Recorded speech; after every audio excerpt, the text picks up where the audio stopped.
Your Vote 2020 as elections near closer. Candidates are expressing their goals locally for this election. News Channel 3's Taban Sharifi has more on the Palm Desert race for City Council. A historic election for Palm Desert with now a District 1 and District 2. Susan Weber has been on City Council since 2012, serving as mayor for 2 terms. She hopes to focus on transparency of city government and continue the community's vision of the city in serving District 1. Finish up San Pablo, so we have a link from Civic Center all the way down to El Paseo.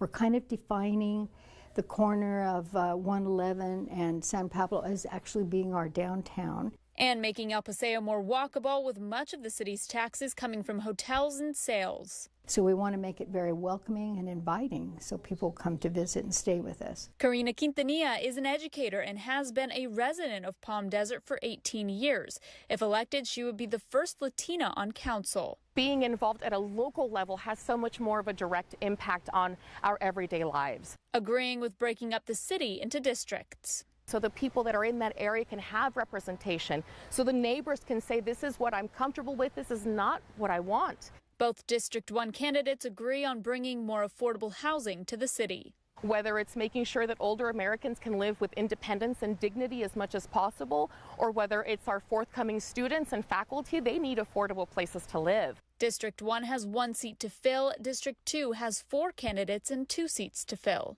Kathleen Kelly is finishing her first term on the council with 30 years experience in conflict resolution. The primary thing that I hope to accomplish is to unify our community around the best safe practices to defeat this pandemic. Hoping to do what is in the best interest of businesses and public health. Businesses cannot successfully reopen unless people feel safe.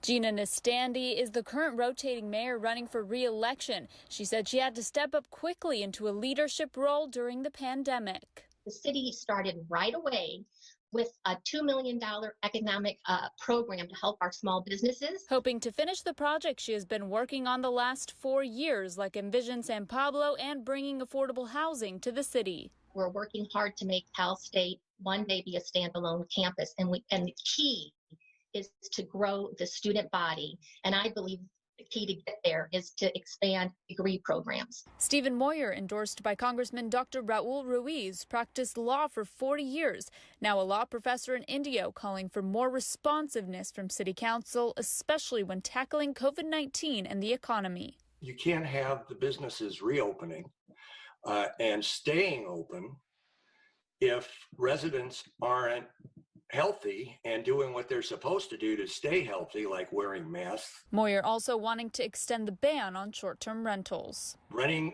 houses and throwing what they call house parties, which are basically just super spreader events that are putting everyone in the city and anyone else that comes in contact with these people at risk. There's some residents that got left out, and they need the same type of protections as the rest of the city. Evan Truby has lived in Palm Desert for 27 years, running his Big Wheel Tours business since 1998.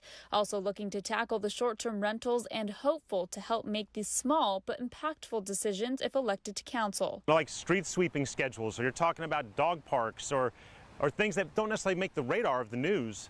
But boy, each of those little decisions add up to an overall quality of life. The top vote getters for District 1 and top 2 for District 2 will be voted into the council. Taban Sharifi, News Channel 3.